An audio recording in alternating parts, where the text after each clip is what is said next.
नमस्कार, capital TV देख रहे हैं आप। मैं हूं आपके साथ पूजा।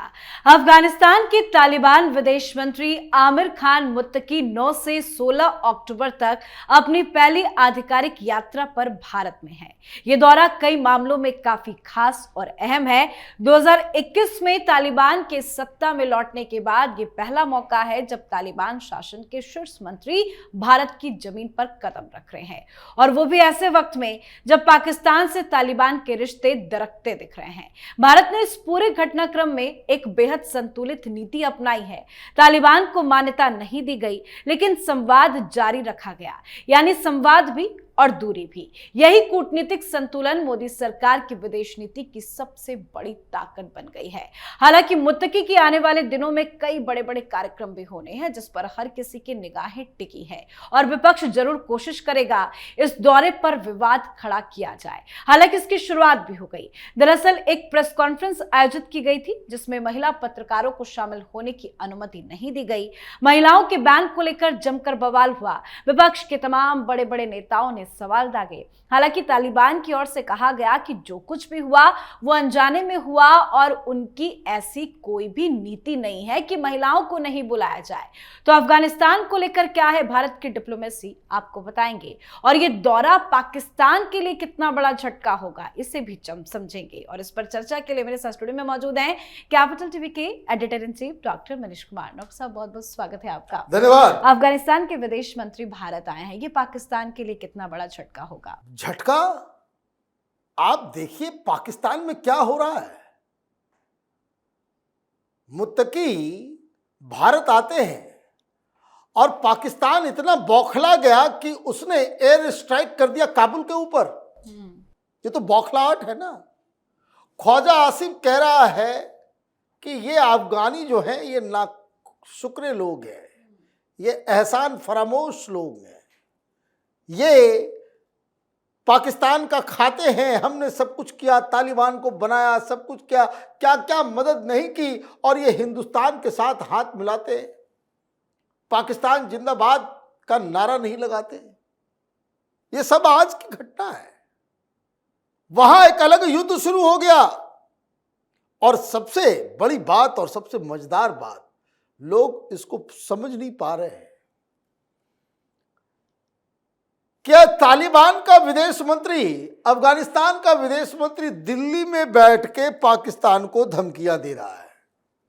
ये कह रहा है कि तुमने ये जो एयर स्पेस की अवहेलना की, ये ठीक बात नहीं है, इसके कंसिक्वेंसेस को आपको भुगतना पड़ेगा।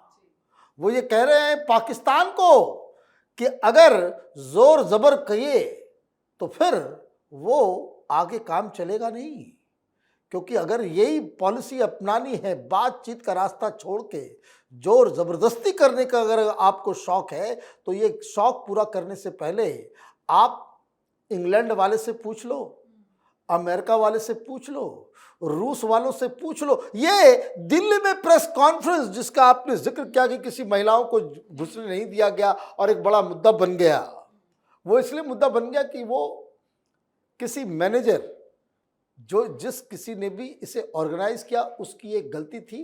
कोई बड़ा मुद्दा नहीं है। अगला प्रेस कॉन्फ्रेंस होगा, महिलाएं भी आ जाएंगी, फीमेल।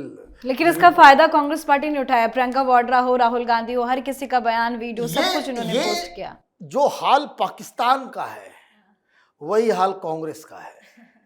उनको ये लग रहा है कि ये क्या हो रहा है कि तालिबान वालों को बुला लिया। भाई तालिबान है कौन? आज कहां गया तालिबान? ये मुत्तकी कहां गए आज? वो गए आज देवबंद। ये मदनी ब्रदर्स, जमीयत उलमाए हिंद, तो ये जमीयत उलमाए हिंद के ही तो प्रोडक्ट है ये तालिबान। मदनी मुलाकात के बाद बड़े खुश नजर आ रहे हैं कि बड़ा ये ऐतिहासिक दौरा है। और आप ये समझिए कि ये वो तालिबानी जो है, मैं कई बार कह चुका हूं और आज पहली बार ये सब देखने को देश को मिला हूं। मैं पहले भी कहता आ रहा हूं कि ये जो तालिबान है वो देवबंदी है। ये उसके तमाम लीडर जो है तालिबान के, ये सब देवबंद में पढ़ के गए हैं वहां पे। तो वो अपने अल्मा मैटर में आए ये लोग, जैसे हम लोग जेएनयू जाते हैं या सैनिक स्कूल तिलैया जाते हैं, वैसे ये लोग आए अपने ओरिजिनल स्थान पे। तो ये जो अचानक से सरकार का बदलाव देखा तो उसको तो क्रिटिसाइज नहीं कर सकते, तो आपने एक मुद्दा उठा दिया। हालांकि मैं आपको बता दे रहा हूं, शाम तक ये सब खत्म हो जाएगा, क्योंकि मुस्लिम लीडर्स की तरफ से ये कहा गया कि खुदा के लिए ये काम मत करो। वो देवबंदियों के चक्कर में अगर आप फंस गए, मालूम चला कि देवबंद मदरसों में जो है ये चला गया फतवा कि भाई बीजेपी को ही वोट करो, ये तो फिर दिक्कत हो जाएगी। तो ये अंततोगतो ये पता हैफजर तरीके से उठाया गया। अब सवाल एक चीज समझिए, मुत्तकी जो आए हैं वो तालिबानी है, और आपने ये मैं इसलिए एक्सप्लेन करने की कोशिश कर रहा हूं क्योंकि आपने इंट्रोडक्शन में वो कि दूरी भी है और नज़दीकी भी है वो बातचीत की। तालिबान का अफगानिस्तान का कोई भी मंत्री वो किसी विदेश दौरे पे नहीं जा सकता, वो नहीं जा सकता। उसके लिए यूनाइटेड नेशन सिक्योरिटी काउंसिल की परमिशन चाहिए होती है, बिना उसके नहीं जाए। ऐसा नहीं कि अमेरिका चला जाएगा, भाई यूएन तो नहीं गया ये। तो जो यूएन मेंबर्स के पास अगर आप जाएंगे तो यूएन से क्लियरेंस लेना होता है, और आप ये समझिए कि 99% जो तालिबान का विजिट के लिए लोग कहते हैं कि भाई उस देश से जाना है, उस देश में जाना है, वो मना कर दिया जाता है। अब ऐसे मौके पे जब अमेरिका बगराम एयरबेस पास में लाना चाहता है, ऐसे मौके पे जब पाकिस्तान और अफगानिस्तान के बीच एयर स्ट्राइक्स चल रहे हैं, ऐसे मौके पे जब अफगानिस्तान और टीटीपी को लेकर के पाकिस्तान पूरी दुनिया में ट्रम्पेट बजा रहा है, और अफगानिस्तान के विदेश मंत्री को परमिशन दे दी जाती है भारत के लिए, तो कुछ तो पीछे चल रहा है, कुछ तो पीछे चल रहा है। ये अमेरिका के नॉलेज में भी है। तो ऐसी क्या चीज है कि अभी 7 दिन है और डोभाल से मीटिंग पे मीटिंग चल रही है। भाई अजीत डोभाल का क्या काम है भाई इसमें? उनसे भी मुलाकात हुई, अजीत डोभाल भी मिल रहे हैं। क्या मुलाकात हुई कोई नहीं बताया जा रहा। तो इसका मतलब है कि इट इज सो इम्पॉर्टेंट, और ये इसका इम्पोर्टेंस और भी ज्यादा बढ़ जाता है कि जब मालूम चल रहा है कि ख्वाजा आसिफ जो है वहां से बोल रहा है कि ये गद्दार लोग हैं, एहसान फरामोश लोग हैं, और ऐसे मौके पे वो दिल्ली में हैं जब सिर्फ पिछले 24 घंटे में आप ये समझिए कि 100 के आसपास मिलिट्री और पुलिस पर्सनल को पाकिस्तान में लोगों ने मारा है। टीटीपी ने मतलब 12 घंटा पहले सवेरे सवेरे आज 50 लोगों को हलाक कर दिया, क्योंकि अफगानिस्तान और Pakistan they are at the war footing. कुछ दिन पहले आपने सुना होगा कि भाई खैबर पख्तूनवा में जहां पश्तून पठान लोग ज्यादा रहते हैं, वहां पे एयर स्ट्राइक किया, ड्रोन से हमला किया। यह हम लोगों ने एक पाकिस्तान ऑपरेशन पाकिस्तान में उसको डिस्कस भी किया था। हाँ, बिल्कुल। लेकिन उसके बाद क्या हुआ? उसके बाद हुआ ये कि टीटीपी वाले तहरीक तालिबान पाकिस्तान उन्होंने रिएक्ट किया, और वेडनेसडे को, अभी बीते वेडनेसडे को 11 ऑफिसर्स, उसमें लेफ्टिनेंट कर्नल, मेजर, कैप्टन, इस तरह के रैंक के लोगों को टीटीपी वाले ने मार दिया। अब ये मरे तो इसके रिएक्शन में पाकिस्तान ने काबुल के ऊपर एयर स्ट्राइक कर दिया और ये कहा टीटीपी के चीफ को जो है, अली मसूद को जो है हमने मार दिया। वो मरा नहीं। वहां से टीटीपी ने कहा कि इस हमले का बदला लेंगे, और बदला आज सवेरे वो एक पाकिस्तान के खैबर पख्तूनवा में पुलिस एकेडमी के अंदर वो एक पूरी गाड़ी लेकर के घुस गए अंदर, और वहां अंधाधुंध गोलियां चलाई। 50 से ज्यादा, कुछ रिपोर्ट्स तो बता रहा है 70-80, वो पूरे इंस्टीट्यूट के अंदर पुलिस ट्रेनिंग अंधाधुंध मारा वहां पे, और मार के भाग भी लिए।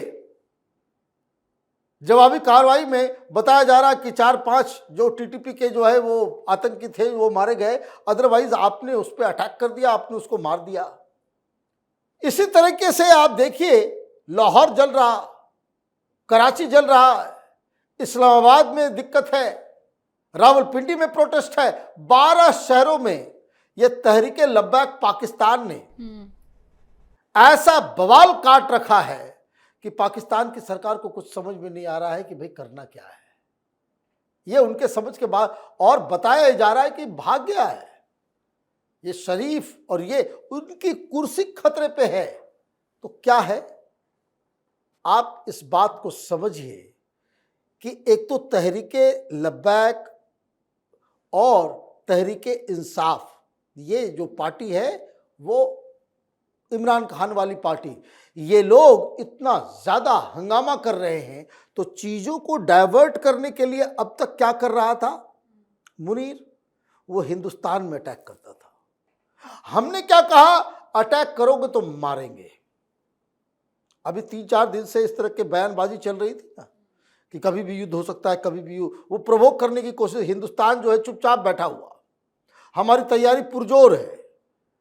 तो आप लोगों को डाइवर्ट करने के लिए क्या करते हो, आप हिंदुस्तान के साथ फ्रंट खोलते हो। लेकिन ये मुनीर ऑपरेशन सिंदूर की वजह से ऐसा डरा हुआ है, हिंदुस्तान की तैयारियों से ऐसा डरा हुआ है, तो इस बार इसने क्या किया, लोगों के माइंड को डाइवर्ट करने के लिए ये कायर मुनीर, इसने काबुल पे हमला कर दिया, इसने टीटीपी को निशाना बनाया, ये अपने ही लोगों पे, कि ताकि लोगों का ध्यान बटे। लेकिन हिंदुस्तान और अफगानिस्तान में बड़ा फर्क है। लोग अफगानिस्तान के ऊपर आपने काबुल में हमला किया और टीटीपी वाले उन्होंने रिवेंज लिया। लोग कह रहे ठीक किया। क्यों ठीक किया? क्योंकि अब लोगों को लग रहा है कि ये शहबाज शरीफ और मुनीर ये ट्रंप का दलाल बन गया है। मैं शुरू से कह रहा था कि ये जो लंच जो है वो बड़ा महंगा पड़ने वाला है और चीज़ें हाथ से निकलेगी बाहर, तो अमेरिका का दोस्त होना तो डेडली है ही। दुश्मन रहोगे तो खतरा रहेगा, और अगर दोस्त बनने की कोशिश करेगा पाकिस्तान अमेरिका का, तो इसकी मौत तो बड़ी निश्चित है। और इसलिए ऐसा लग रहा है कि अपने ही बुने जाल में चीन छोड़ के चला गया, अमेरिका भी छोड़ रहा है। अब आपको वहाँ की जनता और जिस तरीके से लोगों की मौत हुई है, ये लग रहा है कि पिछली बार की तरह बहुत सारे लोग बोल रहे थे, ये बांग्लादेश और नेपाल की तरह ये मुनीर और शहबाज को लोग घसीट घसीट के वहाँ से बेदखल करेंगे, ऐसा सिचुएशन बन रहा है। जी, बहुत बहुत धन्यवाद सर समझाने के लिए। धन्यवाद। तो अफगानिस्तान के विदेश मंत्री आमिर खान मुत्तकी 7 दिनों के भारत दौरे पर है। उन्होंने भारत के विदेश मंत्री एस जयशंकर से मुलाकात की, अजीत डोभाल से भी मुलाकात की। इसके बाद उन्होंने एक प्रेस कॉन्फ्रेंस आयोजित की जिसमें महिला पत्रकारों को शामिल होने की अनुमति नहीं दी गई। महिलाओं के बैन को लेकर बवाल भी हुआ। मुत्तकी आज सहारनपुर के देवबंद भी पहुंचे। मुत्तकी ने देवबंद दौरे के दौरान भारत और अफगानिस्तान के बीच बेहतर रिश्तों की आवश्यकताओं पर जोर दिया है। मुत्तकी से आज जमीयत उलेमा हिंद के अध्यक्ष मौलाना अरशद मदनी ने भी मुलाकात की। इसके बाद अरशद मदनी ने कहा कि ये ऐतिहासिक है। तो अलग अलग नेताओं की प्रतिक्रिया भी सामने आ रही है, पर एक बात साफ है कि अफगान विदेश मंत्री का भारत दौरा पाकिस्तान के लिए सबसे बड़ा झटका है। तो आपकी क्या कुछ राय है, कमेंट करके लिखिएगा। देखते रहिए कैपिटल टीवी। नमस्कार।